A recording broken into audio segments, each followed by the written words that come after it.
Bonjour chers frères et sœurs, j'espère que vous allez bien. De mon côté, je vais très bien par la grâce de Dieu.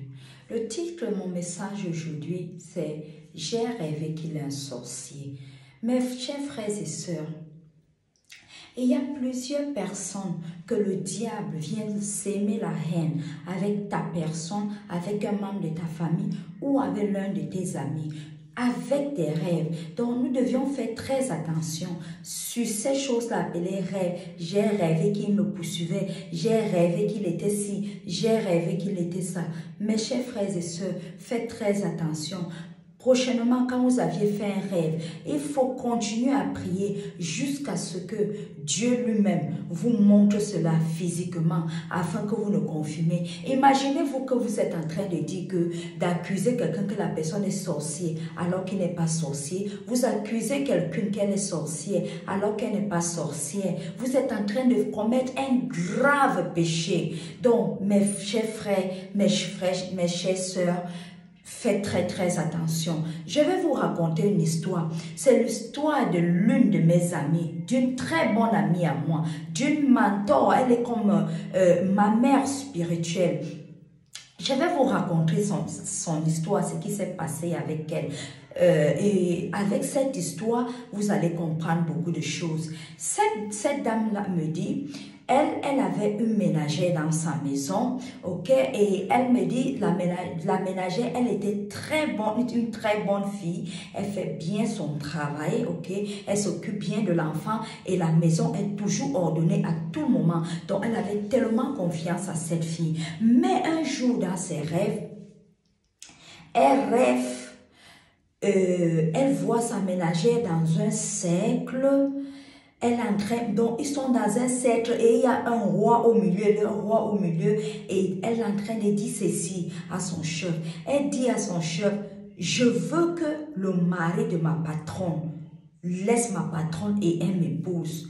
Le chef lui dit, oui, tout ce que tu veux, je peux te faire, mais ce que tu dois faire pour épouser le mari de ta patronne, il faudrait que tu m'amènes l'un de ses vêtements et de deux, tu m'apportes son numéro de téléphone. Dès que tu m'amènes son vêtement et tu me donnes son numéro de téléphone, dès que je dois l'appeler, il va laisser ton épouse. Il va laisser son épouse pour pouvoir t'épouser. Ok? Écoutez très bien l'histoire. Asseyez-vous bien et écoutez très bien l'histoire. Elle dit que même quand elle s'est levée dans ces rêves-là, elle s'est dit juste, c'est un rêve comme ça. Oui, c'est un rêve comme ça. Peut-être c'est le diable, parce que le diable apporte aussi les rêves. Et parfois, c'est aussi Dieu qui nous parle. Donc, nous devions beaucoup nous approcher vers Dieu, prier afin qu'il nous éclaircisse et il nous montre les preuves avant qu'on ouvre nos bouches pour dire telle personne est sorcier ou telle personne est sorcière. Je continue l'histoire. Elle dit, elle a commencé à prier et elle traitait toujours très bien sa ménagère parce qu'elle ne voyait rien de ça en cette fille. Cette fille était tellement bonne, elle prenait bien soin de son enfant, elle prenait bien soin de sa maison. Quand elle va au travail, avant qu'elle ne rentre, tout est au propre, son bébé est bien nourri, son bébé est bien entretenu. Donc elle ne voyait pas, elle ne voyait rien. Elle a continué à prier, Seigneur, qui est vraiment cette fille? Montre-moi qui est cette fille. Montre-moi qui est cette fille. Un mois après, puisqu'elle vivait dans une autre ville, son mari vivait dans une autre ville, donc il venait tout le week-end. Tous les week-ends, il venait. Son mari est venu, un mois après, son mari est venu à la maison. Quand son mari vient à la maison, après le jour qu'il veut rentrer, il commence à chercher l'un de ses chemises. Il ne trouve pas sa chemise. Il appelle son épouse et il demande à son épouse, où est ma chemise? Elle dit, moi je ne sais pas, sûrement tu as pris ça la fois passée et tu es parti. Son mari dit, non, je n'ai pas pris. Je cherche ça parce qu'il faut que je fasse déjà mon sac parce que le monsieur rentrait tous les dimanches soirs et il était samedi puisqu'il venait tous les vendredis pour rentrer dimanche. Il dit, il faut que je fasse déjà mon sac et je ne trouve pas. Ils ont fouillé partout, ils n'ont pas vu. Maintenant, dimanche au matin, la dame dit, elle est partie, la dame est partie aux toilettes se laver. Quand elle va se laver, la ménagère va avec son mari et demande le numéro du téléphone à son mari. Que monsieur, s'il vous plaît, est-ce que vous pouvez me donner votre numéro de téléphone? Le monsieur dit, c'est pourquoi? La fille lui dit que elle veut seulement avoir son numéro aussi. Elle veut aussi avoir le numéro du téléphone de monsieur. Le monsieur n'a pas donné, il a attendu quand sa femme est arrivée. Il dit à sa femme que la ménagère veut mon numéro de téléphone. Le monsieur dit, et la dame dit, pourquoi elle veut mon numéro, ton numéro? Elle a déjà mon numéro, c'est moi sa patronne, donc elle n'a pas besoin de ton numéro. Et elle appelle maintenant la fille, elle dit à la fille, elle demande à la fille, mais pourquoi tu veux le numéro du patron alors que tu as déjà mon numéro? Elle dit à la dame, parce qu'il y a l'un de mes oncles qui veut parler avec lui. Et la dame lui répond, mais j'ai déjà causé avec ton oncle. Elle dit que non, pas l'oncle là, l'autre oncle. Et j'ai aussi une tante aussi qui voulait aussi causer avec lui. La dame, tout doucement, elle entre dans la chambre, elle dit à son mari, ah, donc c'était vrai. Et le monsieur lui demande, tu dis donc c'était vrai, qu'est-ce qui était vrai? C'est comme ça qu'elle raconte l'histoire. Elle raconte le rêve qu'elle a eu. Et jusque-là, le monsieur a dit, patiente un peu, il faut qu'on observe encore cette fille, ne la renvoie pas, laissons, continuons à la garder jusqu'à ce qu'on a encore d'autres preuves. Elle dit qu'elle a continué à garder la fille et elle continue à lui traiter bien. Mais maintenant, la fille ne faisait plus son travail. La fille est à la maison, elle ne s'occupe pas de l'enfant. L'enfant pleure, s'en fout. La maison est sale, il y a le désordre partout. Quand elle rentre, elle lui demande, mais pourquoi tu ne fais pas ton travail? Elle se lève, elle se fâche, elle se lève, elle claque les portes, elle jette les assiettes par terre, elle jette les plats, ça se casse. Donc, c'est comme ça, elle est devenue très violente, très agressive, jusqu'à ce qu'un jour, la dame l'appelle dans le calme, sans faire de bruit.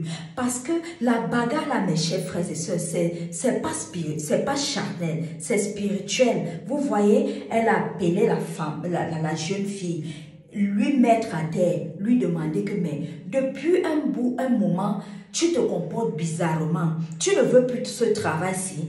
Elle dit, mais j'ai besoin, puisque j'ai besoin de cet argent, donc arrogamment, puisque j'ai besoin de cet argent, voilà pourquoi j'ai besoin de ce travail. Elle dit, voilà, si tu as besoin de cet argent, il faut donc bien faire ton travail. La fille a continué toujours à se comporter bizarrement. Elle n'était plus comme elle était avant. Et la femme, un jour, la femme l'a appelée et lui dit, bon, voilà, moi, je vois que c'est mieux qu'on arrête comme ça. Nous ne sommes même pas encore à la fin du mois. Nous ne sommes qu'au début du mois. Bon, je vais te payer ton salaire complet et tu pars. Je vais chercher une autre ménagère pour ma maison et une autre nounou pour mon enfant. Donc, c'est comme ça qu'ils se sont séparés. Mes chers frères et sœurs, n'accusez pas quelqu'un de sorcier ou de sorcier sans toutefois avoir des preuves. Il faut toujours chercher les preuves. Continuez à prier, cherchez la face de Dieu. Pourquoi? Parce que plusieurs d'entre vous, le diable, c'est un esprit qui est parfois toujours en train de rôder. Chez certaines personnes, il ne veut pas vous voir être heureuse avec une personne. Il ne veut pas vous voir en joie avec personne. Dès qu'il vous voit en joie avec une personne, peut-être une personne qui va vous mettre dans le bon chemin, une personne qui va vous guider dans la vie, il va venir avec ces mauvais rêves-là pour vous montrer que regardez la personne que vous voyez là, cette personne n'est pas bien. Ou alors il va même vous dire que la personne veut même vous empoisonner, alors que cette personne ne veut pas vous empoisonner. Cette personne veut juste votre bien. Donc mes chers frères et sœurs, faites très attention. Faites très attention. Surtout, je parle surtout à celle qui a décidé de marcher avec Jésus. Surtout vous les chrétiens, vous avez décidé que vous êtes chrétiens. Soyez chrétiens en vrai. Parce que le diable poursuit, il tourmente beaucoup des chrétiens. Beaucoup des chrétiens. Ah oui, pour vous mettre la tort. Imagine-toi, tu es en train d'accuser quelqu'un de sorcier et qu'il n'est pas. et qu'elle n'est pas. C'est un grave péché, mes chers frères et sœurs. C'est un grave péché. S'il vous plaît, demandez la sagesse et l'intelligence à Dieu. Ces choses-là, c'est Dieu qui la donne. Ah oui, c'est Dieu qui la donne. C'est pas tous les rêves que vous allez la considérer. Parfois, vous rêvez, ce sont des choses que vous aviez pensées en journée. Parfois, ce sont des choses que vous aviez vécues. Et quand vous partez vous coucher, cela revient comme un film et vous commencez à prendre ça autrement. Donc, mes chers frères et sœurs, priez beaucoup avant que certains mots ne sortent dans vos bouches. Je vous en prie. Alléluia. Soyez bénis. Merci beaucoup d'avoir écouté cette vidéo et que le bon Dieu se souvienne de vous. Que le bon Dieu vous aide. Shalom, shalom.